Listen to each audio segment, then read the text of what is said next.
ಕಾಂಗ್ರೆಸ್ನಲ್ಲಿನ ಗದ್ದುಗೆ ಗುದ್ದಾಟ ದಿನೇ ದಿನೇ ತಾರಕಕ್ಕೇರ್ತಿದೆ. ಸಿದ್ದರಾಮಯ್ಯ ಸಿಎಂ ಪಟ್ಟ ಬಿಟ್ಟುಕೊಡಲು ಸಿದ್ಧವಿಲ್ಲ. ಆದರೆ ಡಿಸಿಎಂ ಡಿಕೆಶಿ ಪಟ್ಟ ಪಡೆದುಕೊಳ್ಳಲೇಬೇಕು ಅನ್ನೋ ಹಠ ಬಿಡ್ತಿಲ್ಲ. 3 ದಿನಗಳಿಂದ ಖರ್ಗೆ ನಿವಾಸ ಪವರ್ ಹೌಸ್ ಆಗಿ ಮಾರ್ಪಟ್ಟಿದೆ. ಖರ್ಗೆ ನಿವಾಸಕ್ಕೆ ಭೇಟಿ ನೀಡಿರೋ ಶಾಸಕರು ಸಚಿವರು ಅಭಿಪ್ರಾಯಗಳನ್ನು ಮುಂದಿಟ್ಟಿದ್ದಾರೆ. ಕೆಲವರು ಡಿಕೆ ಪರ ಬ್ಯಾಟ್ ಬೀಸಿದ್ರೆ ಅಹಿಂದ ಬಣ ಸಿದ್ದರಾಮಯ್ಯನೇ ಸಿಎಂ ಆಗಿ ಮುಂದುವರಿಲಿ ಅಂತ ಬ್ಯಾಟ್ ಬೀಸಿದ್ದಾರೆ.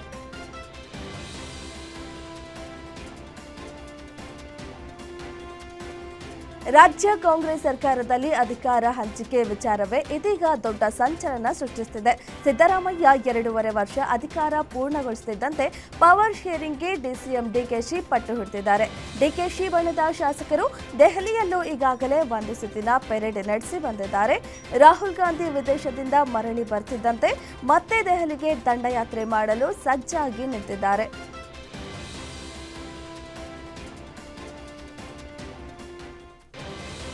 ಸಿಎಂ ಕುರ್ಚಿಗಾಗಿ ಡಿಸಿಎಂ ಡಿಕೆ ಶಿವಕುಮಾರ್ ಬಿಗಿ ಪಟ್ಟು ಹಿಡಿದಿದ್ದು ವೀಕೆಂಡ್ನ ರಾತ್ರಿಯಲ್ಲೂ ಫುಲ್ ಅಲರ್ಟ್ ಆಗಿದ್ದಾರೆ. ಸಚಿವ ಕೆಜೆ ಜಾರ್ಜ್ ಮನೆಗೆ ಡಿಸಿಎಂ ಡಿಕೆಶಿ ದಿಢೀರ್ ಭೇಟಿಯಾಗಿ ಚರ್ಚೆ ನಡೆಸಿದ್ದಾರೆ.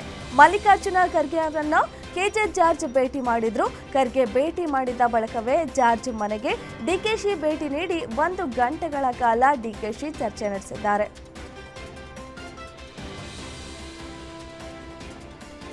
ಕರ್ನಾಟಕ ರಾಜ್ಯ ಕಾಂಗ್ರೆಸ್ನಲ್ಲಿ ನಾಯಕತ್ವ ಬದಲಾವಣೆ ಸದ್ದು ತೀವ್ರಗೊಳ್ಳುತ್ತಿದೆ. ರಾಜ್ಯ ಕಾಂಗ್ರೆಸ್ನಲ್ಲಿ ನಡೆಯುತ್ತಿರುವ ರಾಜಕೀಯ ಬೆಳವಣಿಗೆಗಳ ಬಗ್ಗೆ ಬೆಂಗಳೂರಿನಲ್ಲಿಂದು ಪ್ರತಿಕ್ರಿಯಿಸಿರುವ ಎಐಸಿಸಿ ಅಧ್ಯಕ್ಷ ಮಲ್ಲಿಕಾರ್ಜುನ ಖರ್ಗೆ, ಏನೇ ಇದ್ರೂ ಹೈಕಮಾಂಡ್ ನಿರ್ಧಾರ ತೆಗೆದುಕೊಳ್ತದೆ, ಹೇಳುವುದಕ್ಕೆ ನನ್ನ ಹತ್ತಿರ ಏನೂ ಇಲ್ಲ. ರಾಜ್ಯದಲ್ಲಿನ ಸದ್ಯದ ಬೆಳವಣಿಗೆ ಬಗ್ಗೆ ನಾನು ಏನು ಹೇಳಲ್ಲ, ಏನೇ ಇದ್ರೂ ಹೈಕಮಾಂಡ್ ನಿರ್ಧಾರ ತೆಗೆದುಕೊಳ್ತದೆ ಎಂದು ಅಸಹಾಯಕತೆ ಹೊರಹಾಕಿದ್ರು.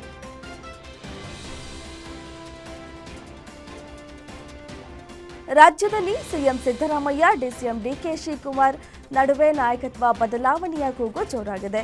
ಡಿಸಿಎಂ ಡಿಕೆ ಶಿವಕುಮಾರ್ ಪರ ಕೆಲ ಸಚಿವರು ಶಾಸಕರು ದೆಹಲಿಗೆ ತೆರಳಿ ಲಾಬಿ ನಡೆಸಿದ್ರು. ಇದರ ನಡುವೆ ರಾಜ್ಯದಲ್ಲಿ ದಲಿತ ಸಿಎಂ ಕೂಗು ಎದ್ದಿದೆ. ಸಿಎಂ ಸಿದ್ದರಾಮಯ್ಯ ನಂತರ ನಾಯಕತ್ವಕ್ಕೆ ದಲಿತರನ್ನ ಪರಿಗಣಿಸಬೇಕು ಎನ್ನುವ ಸದ್ದು ಮುನ್ನೆಲೆಗೆ ಬಂದಿದೆ. ಗೃಹ ಸಚಿವ ಜಿ ಪರಮೇಶ್ವರ್, ಸತೀಶ್ ಜಾರಕಿಹೊಳಿ, ಹಿರಿಯ ಸಚಿವ ಕೆಎಚ್ ಮುನಿಯಪ್ಪ ರೇಸ್ನಲ್ಲಿದ್ದಾರೆ.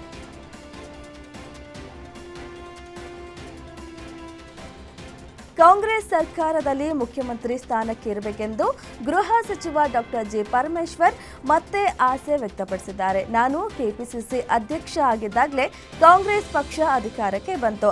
ಆದರೆ ಯಾವತ್ತೂ ನಾನೊಬ್ಬನೇ ಪಕ್ಷವನ್ನ ಅಧಿಕಾರಕ್ಕೆ ತಂದೆ ಅಂತ ಹೇಳ್ಕೊಂಡಿಲ್ಲ. 2013ರಲ್ಲಿ ನಾನು ಕೆಪಿಸಿಸಿ ಅಧ್ಯಕ್ಷನಾಗಿದ್ದೆ. ಎಲ್ಲರೂ ಸೇರಿ ಕೆಲಸ ಮಾಡಿದ್ವಿ. ಜನ ಕೈ ಹಿಡಿದ್ರು.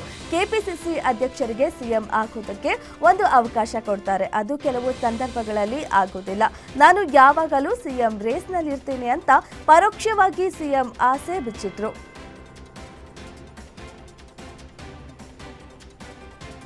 ನಾನು ಸಿಎಂ ಸ್ಥಾನದ ಆಕಾಂಕ್ಷಿ ಎಂದಿದ್ದ ಪರಮೇಶ್ವರ್ ಮಾತಿನಲ್ಲಿ ತಪ್ಪೇನಿದೆ ಅಂತ ಸಚಿವ ಸತೀಶ್ ಜಾರಕಿಹೊಳಿ ಪ್ರತಿಕ್ರಿಯಿಸಿದ್ದಾರೆ. ಗೃಹ ಸಚಿವ ಪರಮೇಶ್ವರ್ ಅವರ ಹೇಳಿಕೆ ಸರಿಯಾಗಿದೆ.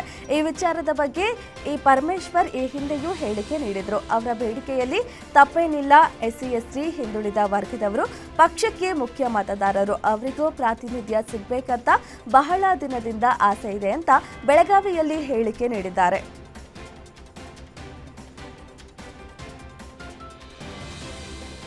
ಮುಂದಿನ ಸಿಎಂ ಸ್ಥಾನ ಸಚಿವ ಕೆಎಚ್ ಮುನಿಯಪ್ಪನವರಿಗೆ ನೀಡಬೇಕೆಂದು ಮುನಿಯಪ್ಪ ಬೆಂಬಲಿಗರು ಆಗ್ರಹಿಸಿದ್ದಾರೆ. ಸಿಎಂ ಸ್ಥಾನದ ವಿಚಾರವಾಗಿ ಗೃಹ ಸಚಿವ ಡಾಕ್ಟರ್ ಜಿ ಪರಮೇಶ್ವರ್ ಹೇಳಿಕೆ ಬೆನ್ನಲ್ಲೇ ಕೆಎಚ್ ಮುನಿಯಪ್ಪ ಬೆಂಬಲಿಗರು ಸೋಷಿಯಲ್ ಮೀಡಿಯಾದಲ್ಲಿ ಪೋಸ್ಟ್ ಮಾಡಿ ಆಗ್ರಹಿಸಿದ್ದಾರೆ. ದಲಿತ ಸಮುದಾಯದಲ್ಲಿ ಮುನಿಯಪ್ಪ ಪ್ರಭಾವಿಯಾಗಿದ್ದಾರೆ. ಮುನಿಯಪ್ಪನವರಿಗೆ ಸಿಎಂ ಸ್ಥಾನ ಸಿಗಲೇಬೇಕೆಂದು ದೇವನಹಳ್ಳಿ ಕಾಂಗ್ರೆಸ್ ಮುಖಂಡರು ಪೋಸ್ಟ್ ಮೂಲಕ ಬೇಡಿಕೆ ಇಟ್ಟಿದ್ದಾರೆ.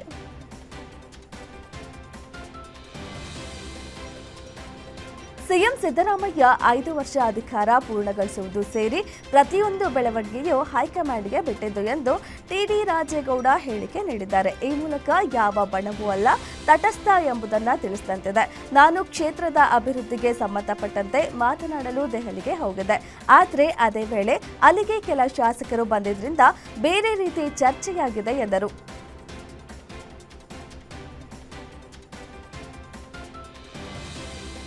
ರಾಜ್ಯದಲ್ಲಿ ಕಾಂಗ್ರೆಸ್ ಸರ್ಕಾರ ಅಧಿಕಾರಕ್ಕೆ ಬಂದು 2.5 ವರ್ಷ ಪೂರೈಸಿದೆ.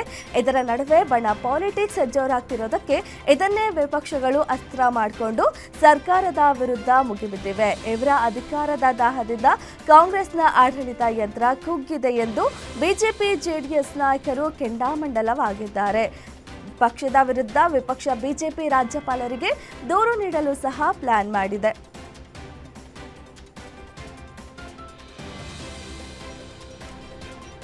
ಕೋಲಾರದಲ್ಲಿ ರಾಜ್ಯ ಸರ್ಕಾರದ ವಿರುದ್ಧ ಕೇಂದ್ರ ಸಚಿವ ಎಚ್.ಡಿ. ಕುಮಾರಸ್ವಾಮಿ ಕಿಡಿಕಾರಿದ್ದಾರೆ.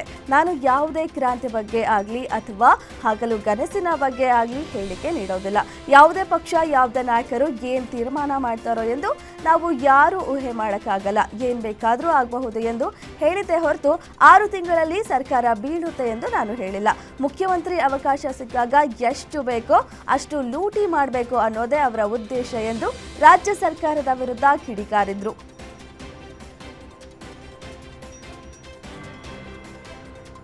ರಾಜ್ಯದಲ್ಲಿ ಅಧಿಕಾರ ಹಂಚಿಕೆ ಫೈಟ್ ವಿಚಾರಕ್ಕೆ ಬಿಜೆಪಿಯವರು ಗಿಳಿಶಾಸ್ತ್ರ ಕೇಳಿ ಎಂದಿದ್ದ ಡಿಸಿಎಂ ಡಿಕೆ ಶಿವಕುಮಾರ್ ವ್ಯಂಗ್ಯದ ಹೇಳಿಕೆ ಬೆನ್ನಲ್ಲೇ ಮಂಡ್ಯದ ಬಿಜೆಪಿ ಕಾರ್ಯಕರ್ತರು ಗಿಳಿಶಾಸ್ತ್ರ ಕೇಳುವ ಮೂಲಕ ಟಕ್ಕರ್ ನೀಡಿದರು.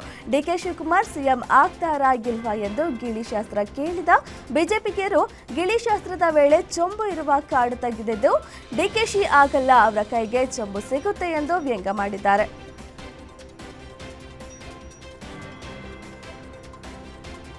ಇಂದು ಚಿಕ್ಕಬಳ್ಳಾಪುರಕ್ಕೆ CM Siddaramaiah, DCM DK Shivakumar ಭೇಟಿ ಹಿನ್ನೆಲೆ ಶಿಡ್ಲಘಟ್ಟ ನಗರದಲ್ಲಿ ಬ್ಯಾನರ್ ರಾರಾಜಿಸುತ್ತಿವೆ. ಶಿಡ್ಲಘಟ್ಟ ನಗರದ ಹೈಟೆಕ್ ರೇಷ್ಮೆ ಮಾರುಕಟ್ಟೆ ನಿರ್ಮಾಣಕ್ಕೆ ಶಂಕುಸ್ಥಾಪನೆ ನಡೆಯಲಿದ್ದು ಎಚ್ಎನ್ ವ್ಯಾಲಿಯ 164 ಕೆರೆಗಳಿಗೆ ನೀರು ತುಂಬಿಸುವ ಕಾಮಗಾರಿ ಚಾಲನೆ ಸೇರಿ ವಿವಿಧ ಅಭಿವೃದ್ಧಿ ಕಾಮಗಾರಿಗಳಿಗೆ ಸಿಎಂ ಡಿಸಿಎಂ ಚಾಲನೆ ನೀಡಲಿದ್ದಾರೆ.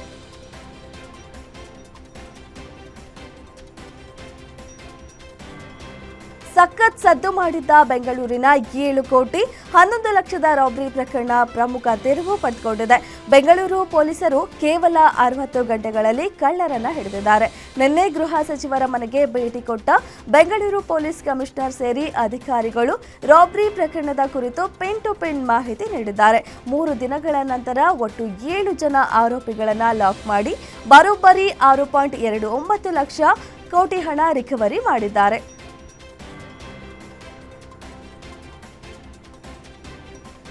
ಪರಪ್ಪನ ಅಗ್ರಹಾರ ಜೈಲಿನಲ್ಲಿ ಕೈದಿಗಳ ಮೋಜು ಮಸ್ತಿಯ ವಿಡಿಯೋ ವೈರಲ್ ಆಗಿ ಜೈಲಿನಲ್ಲಿ ನಡೆಯುತ್ತಿರುವ ಅನಾಚಾರ ಅಕ್ರಮಗಳು ಬಟಬಯಲಾಗಿತ್ತು.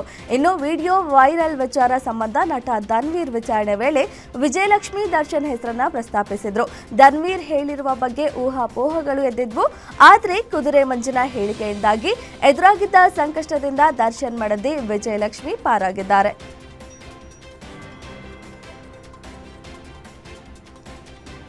ಬೆಂಗಳೂರು ಗ್ರಾಮಾಂತರ ಜಿಲ್ಲೆಯ ಚಿಕ್ಕಬಾಣಾವರ ರೈಲು ನಿಲ್ದಾಣದಲ್ಲಿ ವಂದೇ ಭಾರತ್ ರೈಲು ಡಿಕ್ಕಿಯಾಗಿ 2 ಮೃತಪಟ್ಟಿದ್ದಾರೆ. ಹಳಿ ದಾಟುವ ವೇಳೆ ವೇಗವಾಗಿ ಬಂದ ರೈಲು ಡಿಕ್ಕಿಯಾಗಿ ಈ ಅವಘಡ ಸಂಭವಿಸಿದೆ. ಕೇರಳ ಮೂಲದ ಮೆಡಿಕಲ್ ವಿದ್ಯಾರ್ಥಿಗಳಾದ ಜಸ್ಟಿನ್ ಜೋಸೆಫ್, ಸೆರ್ಲಿನ್ ಎಲಿಚಾ ಶಾಜಿ ಮೃತರು ಎಂದು ಗುರುತಿಸಲಾಗಿದೆ. ಬೆಂಗಳೂರು ಗ್ರಾಮಾಂತರ ರೈಲ್ವೆ ಪೊಲೀಸ್ ಠಾಣೆಯಲ್ಲಿ ಪ್ರಕರಣ ದಾಖಲಾಗಿದೆ.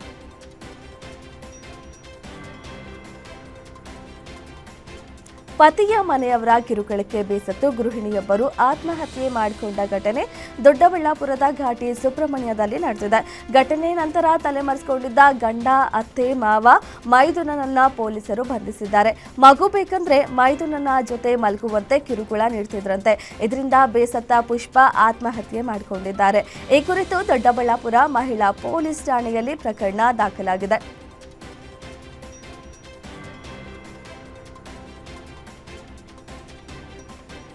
ಕುಖ್ಯಾತ ಬೈಕ್ ಕಳ್ಳರನ್ನ ವಿಲ್ಸನ್ ಗಾರ್ಡನ್ ಪೊಲೀಸರು ಒದ್ದು ಜೈಲಿಗಟ್ಟಿದ್ದಾರೆ. ಬೆಂಗಳೂರಿನ ಆಡುಗೋಡಿ ನಿವಾಸಿಗಳಾದ ವಿಕ್ರಮ್, ಶರವಣ ಮತ್ತು ಸೂರ್ಯ ಬಂಧಿತ ಕದಿಮರು. ಆರೋಪಿಗಳಿಂದ 1 ಸ್ಕೂಟರ್, 1 ಮೊಬೈಲ್ ಫೋನ್, 1 ಮಾರಕಾಸ್ತ್ರವನ್ನ ಪೊಲೀಸರು ವಶಪಡಿಸಿಕೊಂಡಿದ್ದಾರೆ.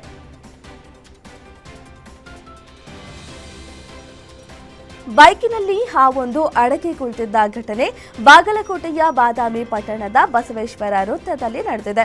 ಬಜಾಜ್ ಶೋರೂಂನಲ್ಲಿ ಕೆಲಸ ಮಾಡ್ತಿದ್ದ ಮಂಜು ಎಂಬಾತ ಸರ್ಕಲ್ನಲ್ಲಿ ಬೈಕ್ ನಿಲ್ಲಿಸಿದ್ರು. ಈ ವೇಳೆ ಹಾವು ಬೈಕ್ ಒಳಗೆ ಪ್ರವೇಶಿಸಿದ್ದನ್ನ ಗಮನಿಸಿದ ಸ್ಥಳೀಯರು ಉರಗ ತಜ್ಞ ಮಹಾಂತೇಶ್ಗೆ ಕರೆ ಮಾಡಿದ್ದಾರೆ.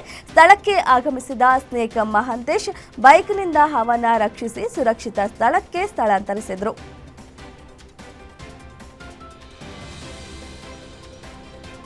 ನೆಲಮಂಗಲದ ನಿರ್ಜನ ಪ್ರದೇಶದಲ್ಲಿ ಸುಟ್ಟು ಕರಕಲಾದ ಸ್ಥಿತಿಯಲ್ಲಿ ಅಪರಿಚಿತ ಶವ ಪತ್ತೆಯಾಗಿದೆ. ಗಂಗೋಡಹಳ್ಳಿಯಲ್ಲಿ ಘಟನೆ ನಡೆದಿದೆ. 25ರಿಂದ 30 ವರ್ಷದ ವಯಸ್ಸಿನ ಪುರುಷ ವ್ಯಕ್ತಿಯ ಮೃತದೇಹ ಇದಾಗಿದ್ದು ಪೆಟ್ರೋಲ್ ಹಾಕಿ ಸುಟ್ಟಿರುವ ಹಿನ್ನೆಲೆ ಅರೆಬೆಂದ ಸ್ಥಿತಿಯಲ್ಲಿ ಸಿಕ್ಕಿದೆ. ಮಾದನಾಯಕನಹಳ್ಳಿ ಪೊಲೀಸರು ಸ್ಥಳಕ್ಕೆ ಭೇಟಿ ನೀಡಿ ಪರಿಶೀಲನೆ ನಡೆಸಿದ್ದು ಮೃತದೇಹವನ್ನು ವಿಕ್ಟೋರಿಯಾ ಆಸ್ಪತ್ರೆಗೆ ರವಾನೆ ಮಾಡಿ ತನಿಖೆ ಆರಂಭಿಸಿದ್ದಾರೆ.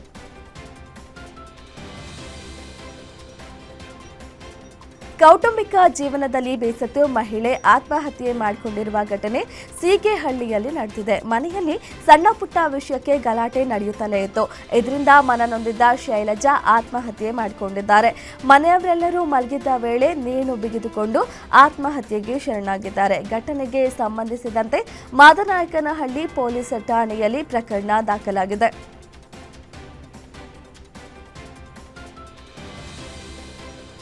ಅಕ್ರಮ ಕಲ್ಲು ಬಂಡೆಗಳ ಸಾಗಾಟ ಮಾಡ್ತಿದ್ದವರನ್ನ ನೆಲಮಂಗಲ ಪೊಲೀಸರು ಮಾಲು ಸಮೇತವಾಗಿ 4 ವಶಕ್ಕೆ ಪಡೆದುಕೊಂಡಿದ್ದಾರೆ. ಆರೋಪಿಗಳ ಜೊತೆ 2 ಕ್ರೇನ್ ಬಂಡೆಗಳು ಸೇರಿ ಲಾರಿಯನ್ನ ಜಪ್ತಿ ಮಾಡಿಕೊಂಡಿದ್ದಾರೆ. ಘಟನೆಗೆ ಸಂಬಂಧ ನೆಲಮಂಗಲ ಪೊಲೀಸ್ ಠಾಣೆಯಲ್ಲಿ ಪ್ರಕರಣ ದಾಖಲಾಗಿದೆ.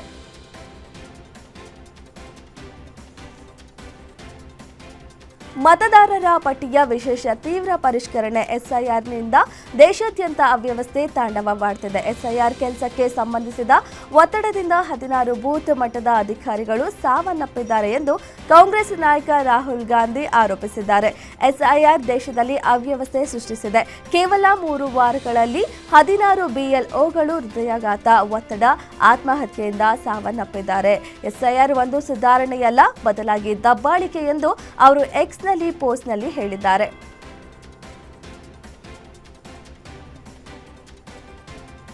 ಪ್ರಸ್ತುತ ನಡೆಯುತ್ತಿರುವ 2ನೇ ಹಂತದ ಮತದಾರರ ಪಟ್ಟಿಗಳ ವಿಶೇಷ ತೀವ್ರ ಪರಿಷ್ಕರಣೆ ಎಸ್ಐಆರ್ ಸಂದರ್ಭದಲ್ಲಿ ಕೆಲಸದ ಹೊರೆಯಿಂದಾಗಿ ಹಲವರು ಬೂತ್ ಮಟ್ಟದ ಅಧಿಕಾರಿಗಳು ಆತ್ಮಹತ್ಯೆ ಮಾಡಿಕೊಂಡಿರುವ ಹಿನ್ನೆಲೆ ಕಾಂಗ್ರೆಸ್ ಅಧ್ಯಕ್ಷ ಮಲ್ಲಿಕಾರ್ಜುನ ಖರ್ಗೆ ಅವರು ಬಿಜೆಪಿ ವಿರುದ್ಧ ತೀವ್ರ ವಾಗ್ದಾಳಿ ನಡೆಸಿದ್ದಾರೆ. ಕೇರಳದ ಕಣ್ಣೂರಿನಲ್ಲಿ ಓರ್ವ ಬಿಎಲ್ಒ ಆತ್ಮಹತ್ಯೆಯ ನಂತರ ಪಶ್ಚಿಮ ಬಂಗಾಳದಲ್ಲಿಯೂ ಇಂಥದ್ದೊಂದು ಘಟನೆಯ ಬಳಿಕ ವಿವಾದ ಭುಗಿಲೆದಿದೆ. ಚುನಾವಣಾ ವಂಚನೆಯು ಈಗ ಮಾರಣಾಂತಿಕ ತಿರುವನ್ನ ಪಡೆದುಕೊಂಡಿದೆ ಎಂದು ಹೇಳಿದ್ದಾರೆ.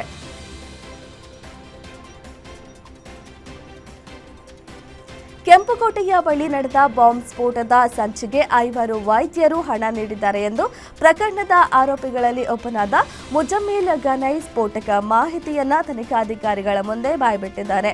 ಬಾಂಬ್ ಸ್ಫೋಟಕ್ಕೆ ಮುಜಮ್ಮಿಲ್ ಗನೈ ಸ್ವತಃ 5 ಲಕ್ಷ ನೀಡಿದ್ದು, ಉಳಿದಂತೆ ಆದಿಲ್ ಅಹಮದ್ ರಾಥರ್ 8 ಲಕ್ಷ ಮತ್ತು ಮುಜಫರ್ ಅಹಮದ್ ರಾಥರ್ಗೆ 6 ಲಕ್ಷ ರು ನೀಡಿದ್ದಾರೆ ಎಂದು ಗನೈ ರಾಷ್ಟ್ರೀಯ ತನಿಖಾ ಸಂಸ್ಥೆ ತನಿಖಾಧಿಕಾರಿಗಳಿಗೆ ತಿಳಿಸಿದ್ದಾನೆ ಎನ್ನಲಾಗಿದೆ.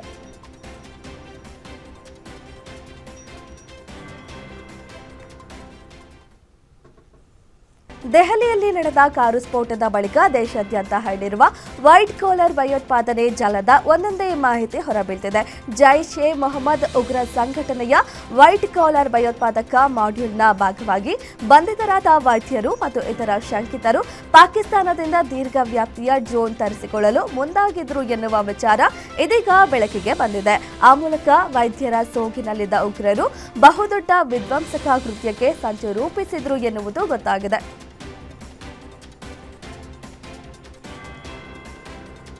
ದೆಹಲಿಯ ಕೆಂಪುಕೋಟೆ ಬಳಿ ಸ್ಫೋಟದ ಹಿಂದೆ ಪಾಕಿಸ್ತಾನವೇ ಇದೆ ಎಂದು ಮಹಾರಾಷ್ಟ್ರ ಸಿಎಂ ದೇವೇಂದ್ರ ಫಡ್ನವೀಸ್ ಗಂಭೀರ ಆರೋಪ ಮಾಡಿದ್ದಾರೆ. ನೆರೆಯ ರಾಷ್ಟ್ರವು ಭಾರತವನ್ನ ನೇರ ಯುದ್ಧದಲ್ಲಿ ಸೋಲಿಸಲು ಸಾಧ್ಯವಿಲ್ಲದ ಕಾರಣ ಭಯೋತ್ಪಾದಕ ದಾಳಿಗಳನ್ನು ನಡೆಸುತ್ತಿದೆ. ಅದಕ್ಕಾಗಿಯೇ ಪಹಲ್ಗಾಮ್ ಭಯೋತ್ಪಾದಕ ದಾಳಿ ಮತ್ತು ಇತ್ತೀಚೆಗೆ ದೆಹಲಿಯಲ್ಲಿ ಸ್ಫೋಟ ನಡೆಸಲಾಗಿದೆ ಎಂದು ಫಡ್ನವೀಸ್ ತಿಳಿಸಿದ್ದಾರೆ.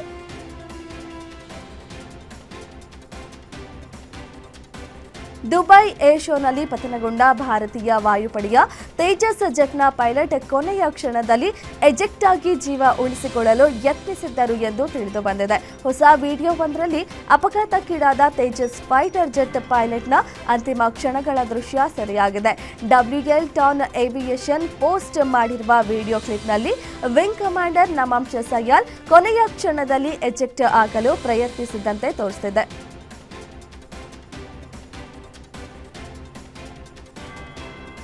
ಆಪರೇಷನ್ ಸಿಂಧೂರ ಕಾರ್ಯಾಚರಣೆಗೆ ಪ್ರತ್ಯುತ್ತರವಾಗಿ ಭಾರತದ ವಾಯು ನೆಲೆಗಳ ಮೇಲೆ ದಾಳಿ ನಡೆಸಿದ್ದೇವೆ. ಈ ಸಂದರ್ಭದಲ್ಲಿ ಭಾರತದ ರಫೇಲ್ ಯುದ್ಧ ವಿಮಾನಗಳನ್ನು ಹೊಡೆದು ಉರುಳಿಸಿದ್ದೇವೆ ಅಂತ ಪದೇ ಪದೇ ಸುಳ್ಳು ಹೇಳ್ತಿರುವ ಪಾಕಿಸ್ತಾನ ಜಗತ್ತಿನ ಮುಂದೆ ಮತ್ತೊಮ್ಮೆ ಬೆತ್ತಲಾಗಿದೆ. ರಫೇಲ್ ನಷ್ಟದ ಕುರಿತು ಫ್ರೆಂಚ್ ನೌಕಾಪಡೆ ಸಾರಾಸಗಟಾಗಿ ತಿರಸ್ಕರಿಸಿದ್ದು ಇದು ಅಪ್ಪಟ ಸುಳ್ಳು, ವ್ಯಾಪಕ ತಪ್ಪು ಮಾಹಿತಿಗಳಿಂದ ಕೂಡಿದೆ ಎಂದು ಹೇಳಿದೆ.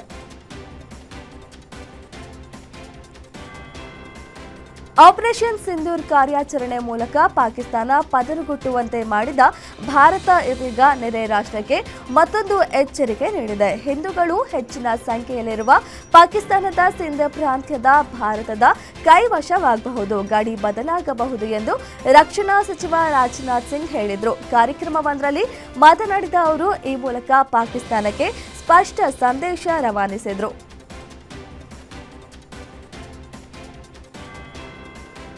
ಭಾರತದ ಸುಪ್ರೀಂ ಕೋರ್ಟ್ನ ಹಾಲಿ ಸಿಜೆಐ ಬಿಆರ್ ಗವಾಯಿ ಅವರ ನಿವೃತ್ತಿಯ ನಂತರ ಇಂದು ರಾಷ್ಟ್ರದ ನ್ಯಾಯಾಂಗ ವ್ಯವಸ್ಥೆಯ ಹೊಸ ಮುಖ್ಯಸ್ಥ ಸುಪ್ರೀಂ ಕೋರ್ಟ್ನ ಸಿಜೆಐ ಆಗಿ ಸೂರ್ಯಕಾಂತ್ ಅವರು ರಾಷ್ಟ್ರಪತಿಗಳಿಂದ ಪ್ರಮಾಣ ವಚನ ಸ್ವೀಕಾರ ಮಾಡಲಿದ್ದಾರೆ.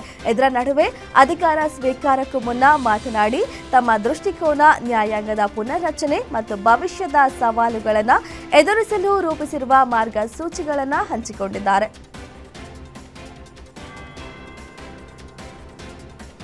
ಸಂವಿಧಾನದ 240ನೇ ವಿಧಿಯ ವ್ಯಾಪ್ತಿಗೆ ಚಂಡೀಗಢವನ್ನು ತರುವ ಕೇಂದ್ರದ ಪ್ರಯತ್ನದ ಬಗ್ಗೆ ಭಾರೀ ರಾಜಕೀಯ ವಿವಾದ ಭುಗಿಲೆದೆದ್ದು ಪಂಜಾಬ್ ವಿರೋಧ ವ್ಯಕ್ತಪಡಿಸಿದೆ. ಈ ವಿಧಿ ರಾಷ್ಟ್ರಪತಿಗಳಿಗೆ ಕೇಂದ್ರಾಡಳಿತ ಪ್ರದೇಶಕ್ಕೆ ನೇರವಾಗಿ ನಿಯಮಗಳನ್ನು ರೂಪಿಸಲು ಅಧಿಕಾರ ನೀಡುತ್ತದೆ. ಡಿಸೆಂಬರ್ 1ರಿಂದ ಪ್ರಾರಂಭವಾಗುವ ಮುಂಬರುವ ಚಳಿಗಾಲದ ಅಧಿವೇಶನದಲ್ಲಿ ಸಂವಿಧಾನದ 131ನೇ ತಿದ್ದುಪಡಿ ಮಸೂದೆಯನ್ನು 2025 ಪರಿಚಯಿಸಲು ಕೇಂದ್ರ ಯೋಜಿಸಿದೆ.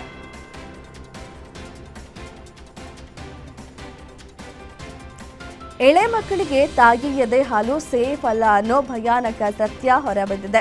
ಸಂಜೀವಿನಿ ಎನ್ನೋ ತಾಯಿ ಎದೆ ಹಾಲನ್ನ ಅಪಾಯಕಾರಿ ರಾಸಾಯನಿಕ ಅಂಶಗಳು ಪತ್ತೆಯಾಗಿದೆ. ಬಿಹಾರದಲ್ಲಿ ನಡೆದ ಅಧ್ಯಯನದಲ್ಲಿ ಸುಮಾರು 6 ಜಿಲ್ಲೆಗಳಲ್ಲಿನ 17ರಿಂದ 35 ವರ್ಷದೊಳಗಿನ ತಾಯಂದಿರ ಎದೆ ಹಾಲನ್ನ ಪರೀಕ್ಷೆ ಮಾಡಲಾಗಿದೆ. ಈ ವೇಳೆ 40ಕ್ಕೂ ಹೆಚ್ಚು ತಾಯಂದಿರ ಎದೆ ಹಾಲಿನಲ್ಲಿ ಯುರೇನಿಯಂ ಇರೋ ಆಘಾತಕಾರ ಮಾಹಿತಿ ಬಯಲಾಗಿದೆ. ಇದರಿಂದ ಮಕ್ಕಳಿಗೆ ಕಿಡ್ನಿ ಸಮಸ್ಯೆ, ನರ ಸಮಸ್ಯೆ, ಕ್ಯಾನ್ಸರ್ ಉಂಟಾಗುವ ಭೀತಿ ಎದುರಾಗಿದೆ.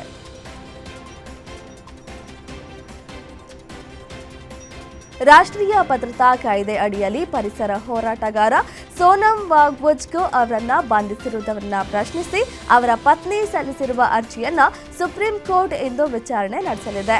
ಆಂಗ್ಮೋನ್ ಸಲ್ಲಿಸಿದ ತಿದ್ದುಪಡಿ ಅರ್ಜಿ ಕುರಿತಂತೆ ಸುಪ್ರೀಂ ಕೋರ್ಟ್ ಅಕ್ಟೋಬರ್ 29ರಂದು ಕೇಂದ್ರ ಸರ್ಕಾರ ಹಾಗೂ ಲಡಾಖ್ ಆಡಳಿತದ ಪ್ರತಿಕ್ರಿಯೆ ಕೇಳಿತ್ತು. ಸುಪ್ರೀಂ ಕೋರ್ಟ್ ವೇಳಾಪಟ್ಟಿಯ ಪ್ರಕಾರ ಈ ಅರ್ಜಿಯನ್ನ ನ್ಯಾಯಮೂರ್ತಿಗಳ ಪೀಠ ಇಂದು ವಿಚಾರಣೆ ನಡೆಸಲಿದೆ.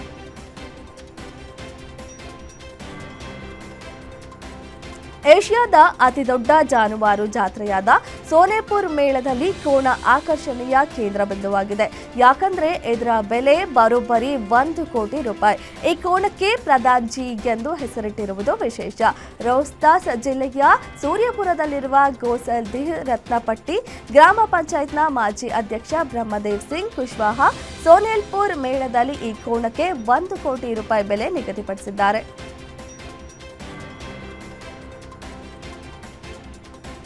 ರಾಷ್ಟ್ರ ರಾಜಧಾನಿ ದೆಹಲಿಯಲ್ಲಿ ವಾಯು ಗುಣಮಟ್ಟ ದಿನದಿಂದ ದಿನಕ್ಕೆ ಹದಗೆಟ್ಟಿದೆ. ಕಳೆದ ಕೆಲ ವರ್ಷಗಳಿಂದ ದೆಹಲಿಯಲ್ಲಿ ಪರಿಸ್ಥಿತಿ ಬಿಗಡಿಸುತ್ತೆ. ಕಳಪೆ ವಾಯು ಗುಣಮಟ್ಟದಿಂದ ಉಸಿರಾಡಲು ಕಷ್ಟಪಡ್ತಿರುವ ದೆಹಲಿಯ ಜನರ ಆಕ್ರೋಶ ಕಟ್ಟೆ ಒಡೆದಿದ್ದು ಮತ್ತೆ ಬೀದಿಗಿಳಿದು ಇಂಡಿಯಾ ಗೇಟ್ ಮುಂದೆ ಪ್ರತಿಭಟನೆ ನಡೆಸಿದ್ದಾರೆ. ಈ ವೇಳೆ ಪ್ರತಿಭಟನಾಕಾರರು ಮತ್ತು ಪೊಲೀಸರ ನಡುವೆ ತಳ್ಳಾಟ, ನೂಕಾಟ ಉಂಟಾಗಿದ್ದು ಗೊಂದಲದ ವಾತಾವರಣ ನಿರ್ಮಾಣವಾಗಿದೆ. ಜೋಹಾನ್ಸ್ಬರ್ಗ್ನಲ್ಲಿ ನಡೆದ G20 ಮೂರನೇ ಅಧಿವೇಶನದಲ್ಲಿ ಪಾಲ್ಗೊಂಡಿದ್ದ ಪ್ರಧಾನಿ ನರೇಂದ್ರ ಮೋದಿ ಡೀಪ್ಫೇಕ್ ಪ್ರತಿಕ್ರಿಯೆಯಲ್ಲಿ ಎಐ ಕೃತಕ ಬುದ್ಧಿಮತ್ತೆ ಬಳಕೆಯ ಮೇಲೆ ಕಟ್ಟುನಿಟ್ಟಾದ ನಿರ್ಬಂಧಗಳಿಗೆ ಆಗ್ರಹಿಸಿದ್ದಾರೆ.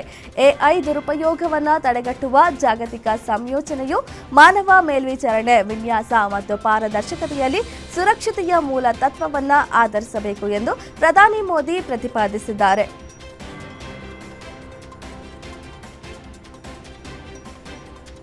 G20 ಗುಂಪಿನ ಮುಂದಿನ ಅಧ್ಯಕ್ಷತೆಯನ್ನ ಅಮೆರಿಕ ರಾಯಭಾರಿ ಕಚೇರಿಯ ಹಿರಿಯ ಅಧಿಕಾರಿಗೆ ದಕ್ಷಿಣ ಆಫ್ರಿಕಾ ಅಧ್ಯಕ್ಷ ಸಿರಿಲ್ ರಾಮಫೋಸಾ ಹಸ್ತಾಂತರಿಸುವುದಿಲ್ಲ ಎಂದು ಅಧ್ಯಕ್ಷರ ಕಚೇರಿ ಹೇಳಿದೆ. ಜೋಹಾನ್ಸ್ಬರ್ಗ್ನಲ್ಲಿ ಆರಂಭಗೊಂಡ ಶೃಂಗಸಭೆಯಲ್ಲಿ ಪಾಲ್ಗೊಳ್ಳಲು ಅಮೆರಿಕ ಅಧ್ಯಕ್ಷ ಡೊನಾಲ್ಡ್ ಟ್ರಂಪ್ ನಿರಾಕರಿಸಿದರು.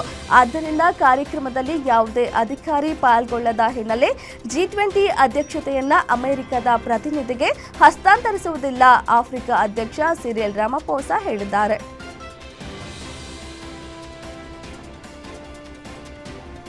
ದುಬೈ ಏರ್ ಶೋ ವೇಳೆ ಶುಕ್ರವಾರ ತೇಜಸ್ ಯುದ್ಧ ವಿಮಾನ ಪತನಗೊಂಡು ಮೃತಪಟ್ಟಿದ್ದ ಭಾರತೀಯ ವಾಯುಪಡೆಯ ವಿಂಗ್ ಕಮಾಂಡರ್ ಪೈಲಟ್ ನಮಾಂಶ ಸಿಯಾಲ್ ಪಾರ್ಥಿವ ಶರೀರವನ್ನು ಸ್ವದೇಶಕ್ಕೆ ತರಲಾಗಿದೆ. ವಿಂಗ್ ಕಮಾಂಡರ್ ನಮಾಂಶ ಸಿಯಾಲ್ ಅವರಿಗೆ ಅವರ ಪತ್ನಿ ಅಂತಿಮ ಗೌರವ ಸಲ್ಲಿಸಿದ್ದಾರೆ.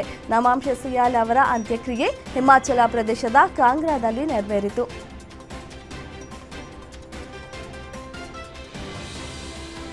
ಗಾಜಾ ನಗರದ ಮೇಲೆ ನಡೆದ ಇಸ್ರೇಲ್ ವಾಯು ದಾಳಿಯಲ್ಲಿ 21 ಜನರು ಸಾವನ್ನಪ್ಪಿದ್ದಾರೆ, ಹಲವರು ಗಾಯಗೊಂಡಿದ್ದಾರೆ ಎಂದು ಗಾಜಾದ ನಾಗರಿಕ ರಕ್ಷಣಾ ಸಂಸ್ಥೆ ತಿಳಿಸಿದೆ. ಹಮಾಸ್ ಮತ್ತು ಇಸ್ರೇಲ್ ನಡುವಿನ ಕದನ ವಿರಾಮ ಮತ್ತೊಮ್ಮೆ ಉಲ್ಲಂಘನೆಯಾಗಿದೆ. 2 ವರ್ಷಗಳ ಯುದ್ಧದ ನಂತರ ಕಳೆದ ಅಕ್ಟೋಬರ್ 10ರಂದು ಇಸ್ರೇಲ್ ಮತ್ತು ಹಮಾಸ್ ನಡುವಿನ ಯುಎಸ್ ಮಧ್ಯಸ್ಥಿಕೆಯ ಕದನ ವಿರಾಮ ಜಾರಿಗೆ ಬಂದ ಬಳಿಕ ಈ ಭೀಕರ ದಾಳಿ ನಡೆದಿದೆ.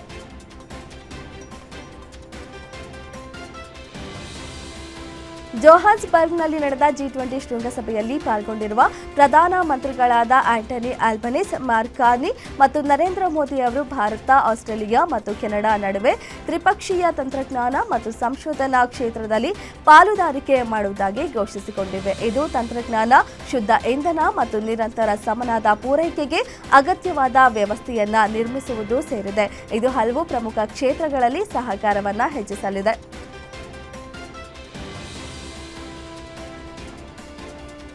ದಕ್ಷಿಣ ಆಫ್ರಿಕಾ ವಿರುದ್ಧದ 3 ಪಂದ್ಯಗಳ ಏಕದಿನ ಸರಣಿಯಲ್ಲಿ wicket keeper batter KL Rahul Bharat ತಂಡವನ್ನು ಮುನ್ನಡೆಸಲಿದ್ದಾರೆ.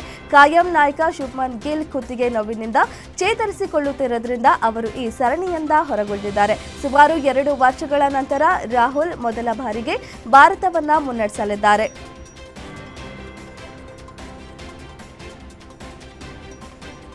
ಭಾರತ ಪರ ಕುಲ್ದೀಪ್ ಯಾದವ್ ನಿರೀಕ್ಷಿತ ಬೌಲಿಂಗ್ ಮೂಲಕ 4 ವಿಕೆಟ್ ಕಿತ್ತರು. ಉಳಿದಂತೆ ಜಸ್ಪ್ರೀತ್ ಬುಮ್ರಾ, ಮೊಹಮ್ಮದ್ ಸಿರಾಜ್ ಮತ್ತು ರವೀಂದ್ರ ಜಡೇಜಾ ತಲಾ 2 ವಿಕೆಟ್ ಕಿತ್ತರು. ಸದ್ಯದ ಸ್ಥಿತಿಯಲ್ಲಿ ಪಿಚ್ ಬ್ಯಾಟಿಂಗ್ ಸ್ನೇಹಿಯಾಗಿ ವರ್ತಿಸುವುದರಿಂದ ಹೀಗಾದರೆ ಭಾರತ ತವರಿನಲ್ಲಿ 2ನೇ ಟೆಸ್ಟ್ ಸರಣಿಯನ್ನ ಕಳೆದುಕೊಳ್ಳುವ ಅಪಾಯದಲ್ಲಿದೆ.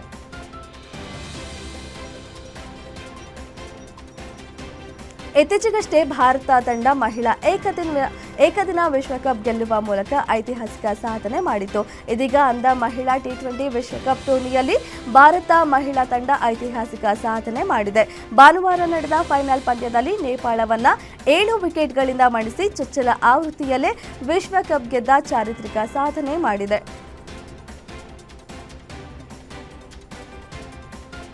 ಮದುವೆ ಸಂಭ್ರಮದಲ್ಲಿದ್ದ ಭಾರತದ ಮಹಿಳಾ ಕ್ರಿಕೆಟ್ ತಾರೆ ಆರ್ಸಿಬಿ ಕ್ಯಾಪ್ಟನ್ ಸ್ಮೃತಿ ಮಂದಾನಾಗೆ ಕೊನೆ ಕ್ಷಣದಲ್ಲಿ ಶಾಕ್ ಎದುರಾಗಿದೆ. ಸ್ಮೃತಿ ಅವರ ತಂದೆ ಶ್ರೀನಿವಾಸ್ ಮಂದಾನ ಅವರಿಗೆ ಹೃದಯಾಘಾತವಾದ ಕಾರಣ ಮದುವೆ ಮುಂದೂಡಿಕೆಯಾಗಿದೆ. 3 ದಿನಗಳಿಂದ ಹಳದಿ ಮೆಹಂದಿ ಶಾಸ್ತ್ರಗಳು ನಡೆದಿದೆ. ಸಪ್ತಪದಿ ತುಳಿಯೋ ಹೊತ್ತಿಗೆ ಶ್ರೀನಿವಾಸ್ ಮಂದಾನ ಅವರ ಆರೋಗ್ಯದಲ್ಲಿ ಏರುಪೇರಾಗಿ ಆಸ್ಪತ್ರೆಗೆ ದಾಖಲಿಸಲಾಗಿದ್ದಾರೆ. ಇದೇ ವೇಳೆ ಮದುವೆ ದಿಢೀರನೆ ಮುಂದೂಡಿಕೆಯಾಗಿರೋದು ಸ್ಮೃತಿ ಫ್ಯಾನ್ಸ್ಗೆ ಬೇಸರ ತಂದಿದೆ. ನಟ ಶಾರುಖ್ ಖಾನ್ ಅವರು ಮುಂಬೈನಲ್ಲಿ ನಡೆದ ಗ್ಲೋಬಲ್ ಪೀಸ್ ಆನರ್ಸ್ 2025 ಕಾರ್ಯಕ್ರಮದಲ್ಲಿ ಭಾಗಿಯಾಗಿದ್ದಾರೆ. ಶಾರುಖ್ ಅವರು ಭಾವಪೂರ್ಣ ಭಾಷಣ ಮಾಡಿದ್ರು. ನಟ ಭಾರತೀಯ ಸೈನಿಕರ ಚೈತನ್ಯ ಮತ್ತು ಶೌರ್ಯಕ್ಕೆ ನಮನ ಸಲ್ಲಿಸಿದ್ರು.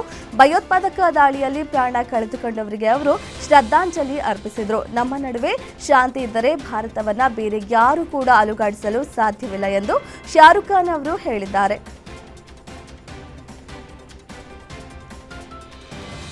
ಪ್ರಭಾಸ್ ನಟನೆಯ ದಿ ರಾಜಾ ಸಾಬ್ ಸಿನಿಮಾ ಬಿಡುಗಡೆಯಾಗಿ 6 ತಿಂಗಳುಗಳೇ ಆಗಬೇಕಿತ್ತು. ಆದರೆ ಅದರ ಬಿಡುಗಡೆ ಮುಂದೂಡುತ್ತಲೇ ಬರಲಾಗ್ತಿದೆ. ಮೆಚ್ಚಿನ ನಟನ ಸಿನಿಮಾ ಇಲ್ಲದೆ, ಸಿನಿಮಾಗಳ ಅಪ್ಡೇಟ್ ಇಲ್ಲದೆ ಬೇಸರಗೊಂಡಿದ್ದ ಅಭಿಮಾನಿಗಳಿಗೆ ಒಂದೇ ದಿನ ಎರಡೆರಡು ಸಿಹಿ ಸುದ್ದಿ ಸಿಕ್ಕಿದೆ. ಪ್ರಭಾಸ್ ನಟನೆಯ ದಿ ರಾಜಾ ಸಾಬ್ ಸಿನಿಮಾದ ಹಾಡು ಬಿಡುಗಡೆಯಾಗಿದೆ. ದಿ ರಾಜಾ ಸಾಬ್ ಸಿನಿಮಾದ ರೆಬೆಲ್ ಸಾಂಗ್ ಬಿಡುಗಡೆ ಆಗಿದೆ.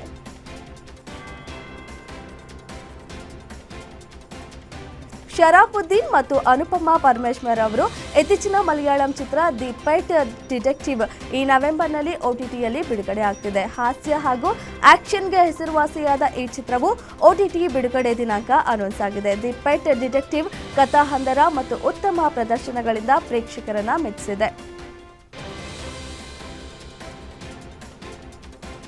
ಟೈಟಲ್ನಿಂದಲೇ ಕುತೂಹಲ ಮೂಡಿಸಿರುವ ನಾಯಿ ಇದೆ ಎಚ್ಚರಿಕೆ ಸಿನಿಮಾ ನವೆಂಬರ್ 28ರಂದು ಬಿಡುಗಡೆ ಆಗ್ತಿದೆ.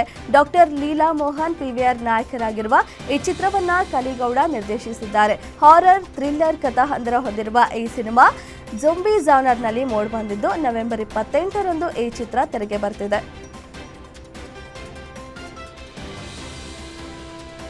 ನಟಿ ಶ್ರೀಲೀಲಾ ತಮ್ಮ ರೂಮರ್ ಗೆಳೆಯನ ಹುಟ್ಟುಹಬ್ಬವನ್ನ ಖುಲ್ಲಂಖುಲ್ಲ ಆಚರಿಸಿದ್ದಾರೆ. ಕನ್ನಡದ ಕಿಸ್ ಬೆಡಗಿ ಶ್ರೀಲೀಲಾ ಬಾಲಿವುಡ್ ನಟ ಕಾರ್ತಿಕ್ ಆರ್ಯನ್ ಜೊತೆ ಪ್ರೀತಿಯಲ್ಲಿ ಬಿದ್ದ ವಿಚಾರ ಈಗ ರಹಸ್ಯವಾಗಿ ಉಳಿದಿಲ್ಲ. ಇದಕ್ಕೆ ಸಾಕ್ಷಿ ಎನ್ನುವಂತೆ ಮುಂಬೈನಲ್ಲಿ ಶ್ರೀಲೀಲಾ ಅಭಿಮಾನಿಗಳ ಜೊತೆ ಕಾರ್ತಿಕ್ ಆರ್ಯನ್ ಹುಟ್ಟುಹಬ್ಬ ಆಚರಿಸಿಕೊಳ್ಳುವ ವೇಳೆ ಹಾಜರಿದ್ದರು.